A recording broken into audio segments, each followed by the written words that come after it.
All right, we're back, and we got some clips of the protest from the other day that we went to.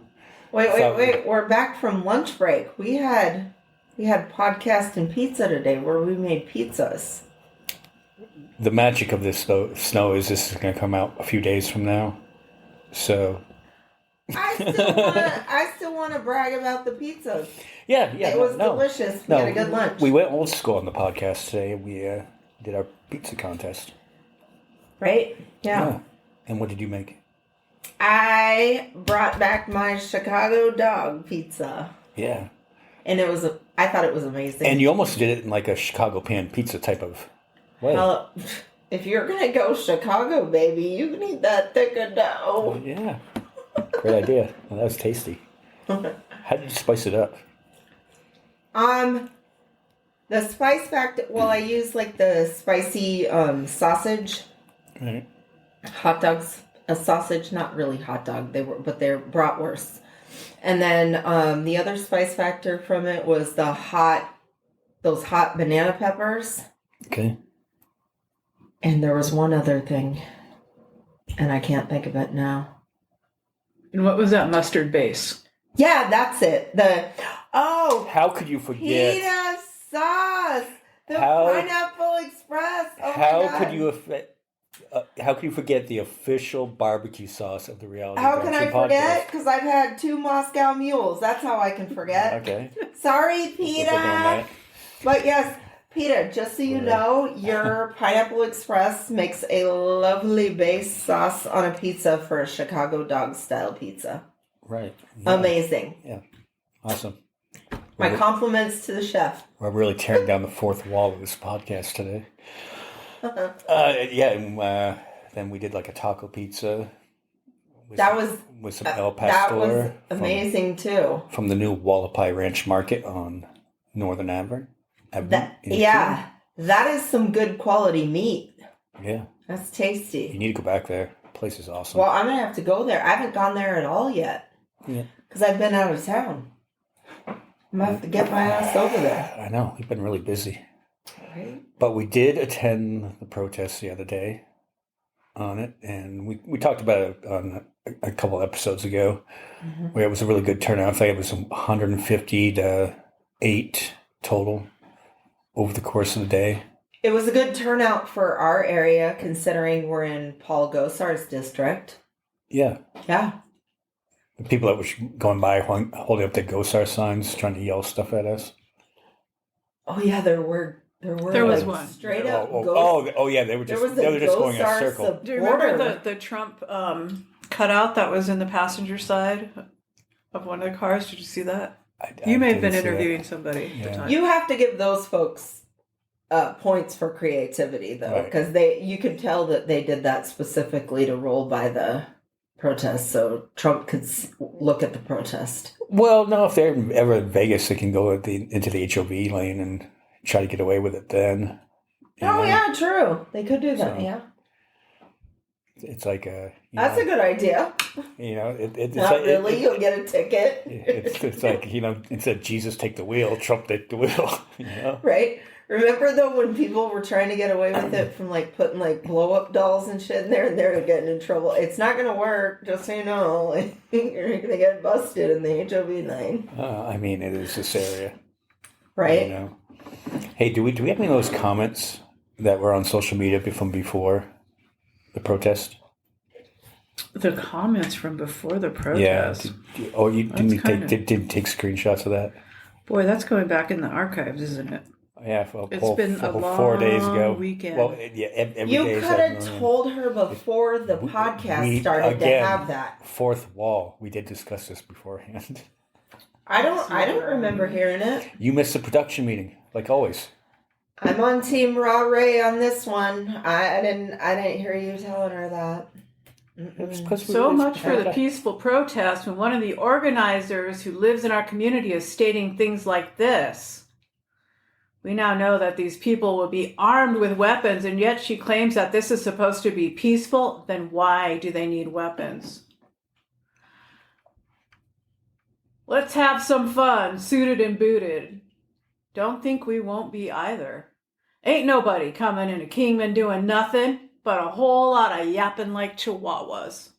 Shout out to Ricky Racer on that. I hope that's the case. We'll see. So you are openly, this is the main woman that was the counter protest, right? The QAnon lady? The MDDTT sign. Yes. That's the QAnon lady. Yeah. She's just accusing people again of bringing weapons when no one said anything about. Bunch of snowflakes. There you go, Snow.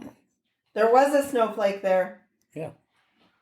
They were right. Thanks for all the free advertising of the event. You're doing more to get the word out than anybody else. Good job. Because literally, did anyone know about this protest in Kingman? Like, it was really not anywhere. No. I don't think until so. There was a lot of... I think we figured out like a couple days before because we knew it was going to be in Flagstaff, Phoenix, and Vegas, but we didn't really want to travel that far over this weekend. Kings aren't elected, dolt. You want communism. Surround the bus and don't let them off. The paid protesters that were supposed to be coming here. Yes. We're all getting $40 an hour and bussed in. I want my money. Do I get reimbursed for gas? I was there from 1 to 6. Okay, I want my money. Little girl, you have no fucking clue. You're a blue-haired, libtard piece of shit. Oh, snap. Oh.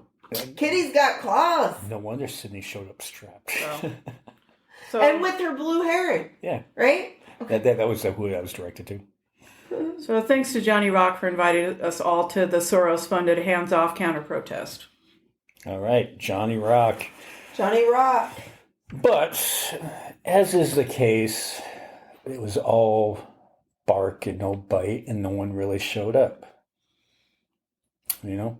But we did have a few show up, and we got a few clips here, but we'll start off with how Snow immediately got herself into the protest mood. Okay. Okay? So whenever we're ready. I'm anxious to hear this. You gotta give me a sign when you're about to say something hilarious. Okay. I never know what's gonna come out. I never know. You have to bear with us a little bit. That was kind of... For you right now. You can do this. We protect your Do rights. it. You got this, girl.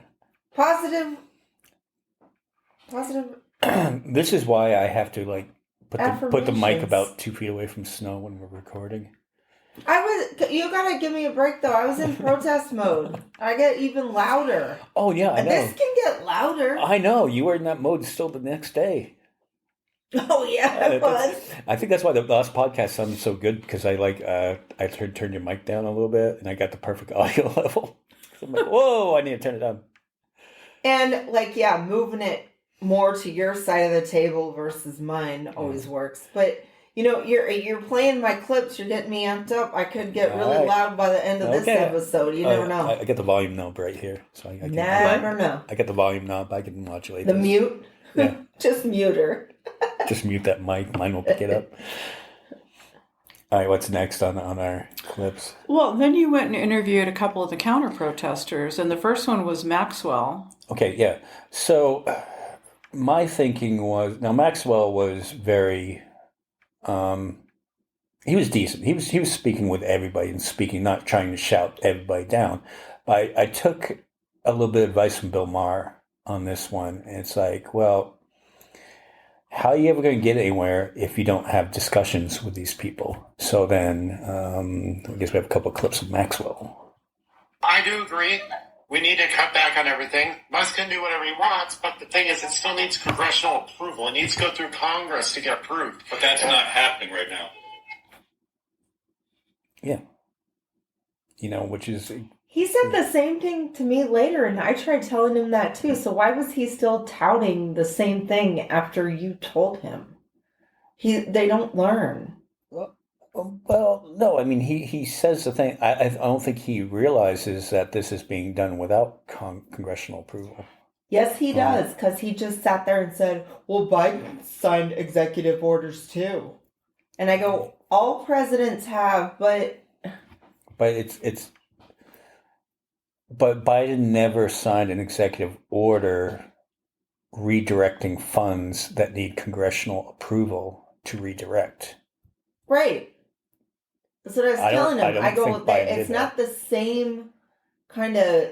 They're not signing the same kind of executive orders. Yes, they can do that, but I go, he's been signing. Hasn't Trump signed more than any other president? Like so far into their term. Well, it was like 130 or something in the first 2 days. Signing them, just signing. It showed him on the news, just sitting there signing stuff. Yeah.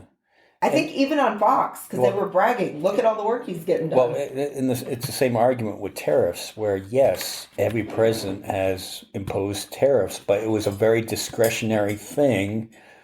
If Russia was doing something that, like when they invaded Ukraine, we imposed tariffs on them. Not like it did any good.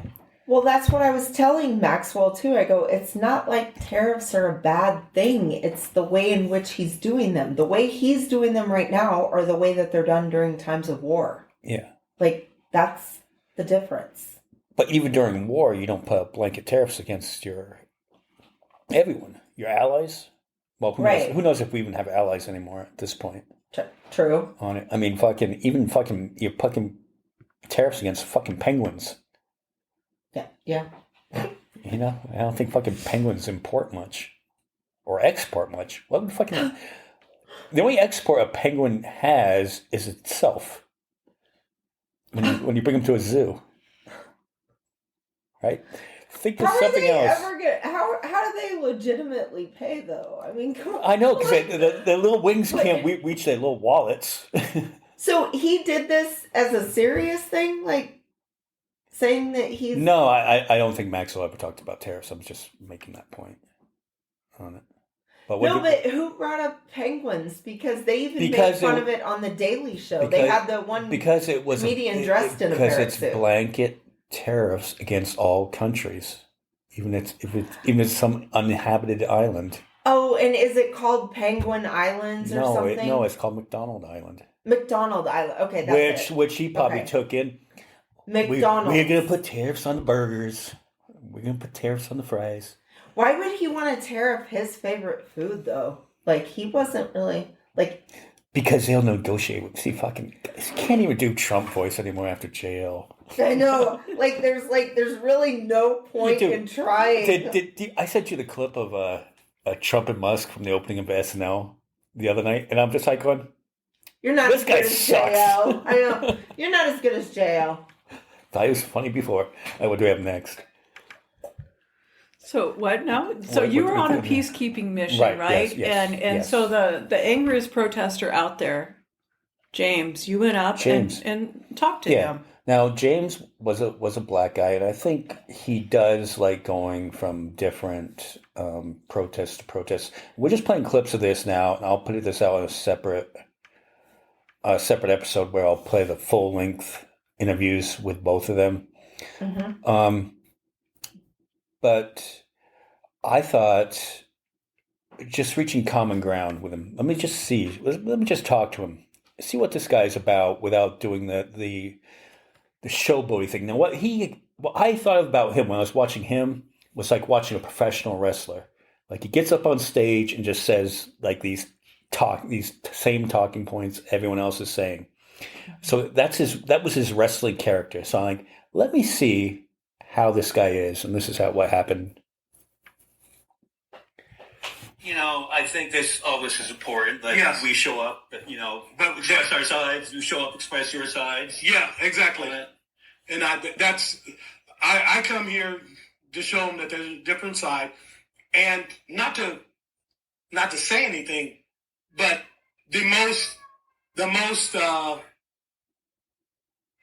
grief I got about protesting is that Democrats get mad because I'm black, and I don't I'm not part of that mantra.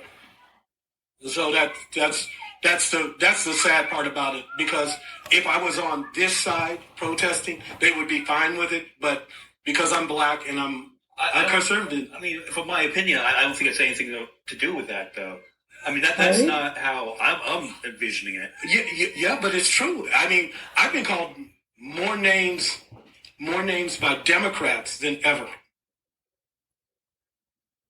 Was that the motion? Oh. Why do we need to turn out? Because it says need to go. Just 1 second, please. This is my podcast, so... It's your podcast? Okay. This is... You, sir. Yes. We do not want Trump bloodshed today. Please be more careful when you cross the street. My son told me somebody almost got hit by a truck in Roseville because they weren't paying attention. When you crossed over here, there were vehicles coming. Please, be more careful. I've been hit by a car twice. Well, I understand that. No, we don't want be more careful so it doesn't happen today. When I was a kid. Well, be more careful when you cross today, please. Oh, yeah. That's why I've been walking down to the traffic light. Yeah. So... Yeah. Anyway. Thank you. And you're right. People look at you oddly because how can a black person be for Trump? You know, it doesn't make sense. I don't think that's a conversation we should be having. I mean, let's play devil's advocate. Yeah. I mean, because you look like a Dale Earnhardt fan. No, is that not 43? Is that Dale Earnhardt? No, it's Richard Petty. Oh, okay. But that's Bubba Wallace when he was driving that car. Oh, okay. Yes, sir. Yeah. Okay. Thank you. Yeah. I'm sorry about that. I don't. You seem like a nice man. It doesn't hurt me. I don't want to find out that you're mincemeat on the road. Oh, I don't want to be mincemeat either. I got a European cruiser going. Yeah, but real anybody there. All right, well, thank you for stopping by. No problem. Thanks for interviewing me. I think we need to know more conversation like this. Yes. Okay. All right. We'll get back at it. All right, David. What's your podcast? It's called Reality Redemption. Reality Redemption? Yeah. All right, thank you. All right, thank you. Okay. She, number one, never, ever tell me to shut up. Okay. On this podcast. Is she the one that said it? Yeah. Number two, she just proved his entire point. Which, okay, I'm a lefty, liberal, Democrat, whatever you want to call me, label me as a libtard, whatever.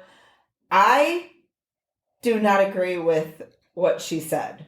Okay, I know that there are black conservatives. In fact, he was over there at one point yelling across the street going, "You guys are looking at me like I don't belong over here." He was saying basically the same stuff that he said during the interview, okay? And I remember yelling back to him, I go, "You're not original. They have Tim Scott too. You're not original. Like, we've seen this before anyways. Yeah. Stop acting like you're the only one." Ben Carlson. Ben Carson. Yeah, I couldn't think of the name, but I'm like, right off the top of my head, I remember Tim Scott. And I'm like, there are a handful of you. I mean, no, they always show you guys at the rally. I mean, like, stop. General Powell. Colin Powell. Although I don't know about now if he would, because he was in the Bush administration. but he was a sensible conservative. Oh, right. No. Yeah. So I mean, you can't judge people.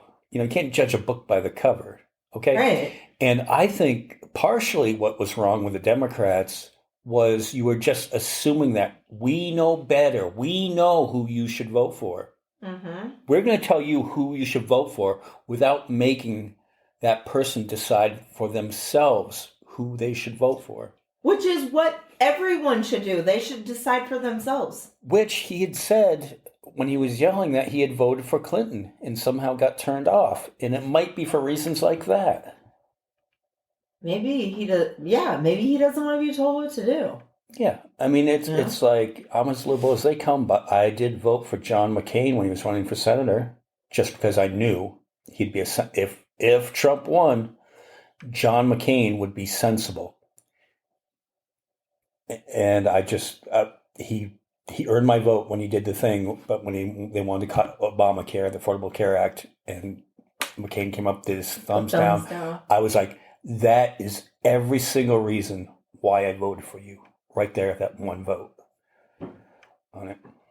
So and just the fact with I'm not exactly sure who she's affiliated with, but to be quite honest with the local Democrat Party, that seems to be Democratic Party, is that they have that attitude. Like he was yelling, "Hey, I just cashed my Social Security check. I don't see what you're all mad at." And I said, "How do you like that socialism?" And what I get told, don't engage. Mm-hmm. Don't engage. How many times were we told that? There was several. Because I argued with the woman that said it, because then I'm like, yeah, you love socialism now. Like, I was like backing you up on the argument.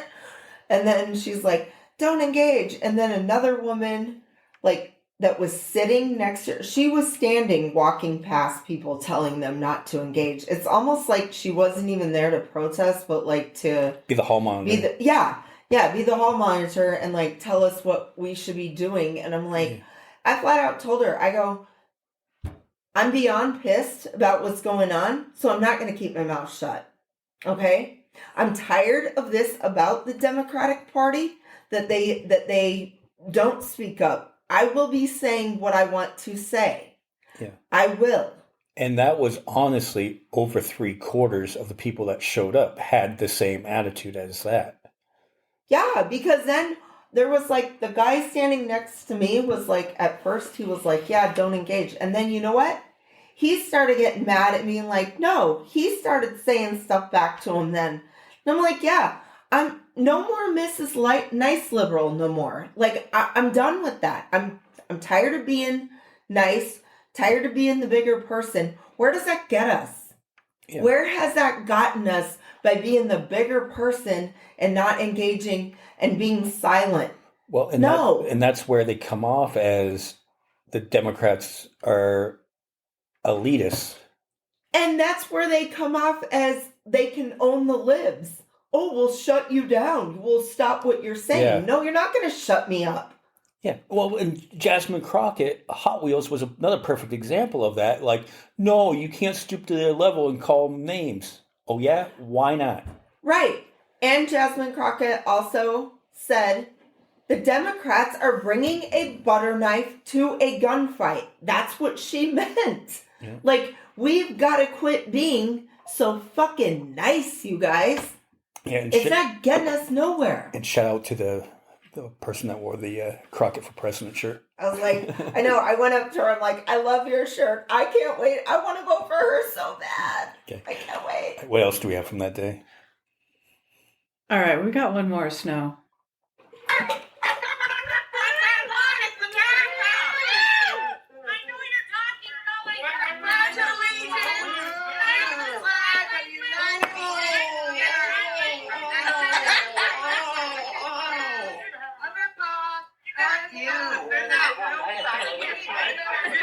She's charming.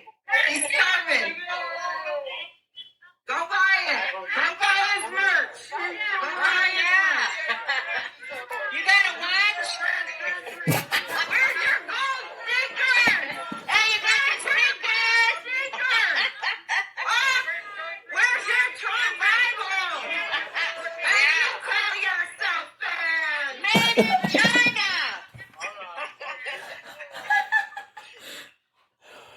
Yeah, very outspoken. You barely understand it. You barely understand it at first, and I'm trying to remember. I'm like, what part of the day was that? And then when it got into the merchandise, I'm like, oh yeah, I was yelling at him about the merch. Did you get home and have to drink some hot tea? Oh my God, no. I got home. I probably should have, but I got home, didn't feel like cooking, so I ordered DoorDash. Ate and went to bed. Like I was drained from being out in the sun all day.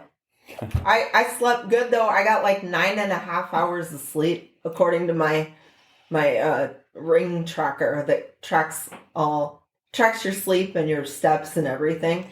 So I immediately went to Vegas to a show and I got home at like 1:30, 2 o'clock, and I woke up the next day and just did the podcast and some other things. I went home last night and I was like, oh, John Oliver starts at 8:10. Okay. I made it through his opening segment and I was out for 12 hours. That's good. Yeah. Caught up on all your sleep. And now you just reminded me. I'm like, oh shit, it was Sunday yesterday. I got to watch John Oliver. Yeah. All right. Well, we got to wrap this up. Got to hit the post office and out some gifts for our listeners. And our special guest. And a special guest on it. So, I'll post the full interviews. The clips were probably summed it up better than anything. But, we got to have the conversations, number one. And number two, the Democrats have to play a different game, if we're ever going to win. And hey, I invited a MAGA person on recently. They're still deciding if they're actually going to come on. Yeah. So, hey, we'll talk to them. Yep. All right. On that note, we'll wrap this up and we will see you next time. Bye, y'all.